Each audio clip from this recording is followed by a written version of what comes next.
باقی حدیث مبارک کے اندر جو یہ الفاظ آئے کہ نبی علیہ الصلوۃ والسلام کان لا یصلی فی لحف نسائہ،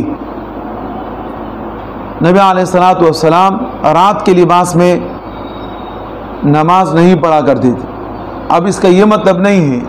کہ کوئی انسان رات کو سوئے تو پاک لباس اتار کے وہ لباس پہنے کہ جس سے بدبو جاتی ہے اور یا ناپاک ہوتا ہے، یہ مراد نہیں ہے۔ جو آج کل لوگوں نے اس سے یہ مراد دیا ہے کہ جیسے وہ رات کو گھر آتے ہیں اپنا لباس اتار کے چڈی پہن لیتے ہیں،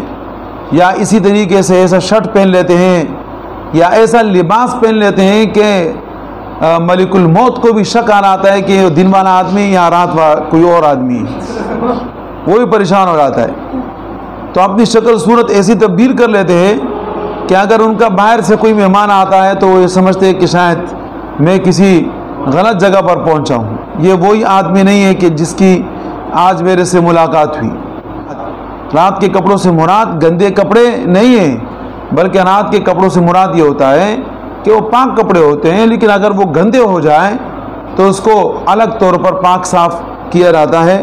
اور جو روزانہ استعمال کے کپڑے ہوتے ہیں وہ الگ چیز ہیں اور رات کا لباس وہ الگ چیز ہے۔ لیکن اس کا یہ مطلب نہیں کہ وہ چڈی ہو یا مثال کے طور پہ کوئی اور ایسی چیز ہو جس کی وجہ سے انسان کا شکل ہی بگڑ جائے اور انسان کوئی اور چیز نظر آئے، ایسا نہیں۔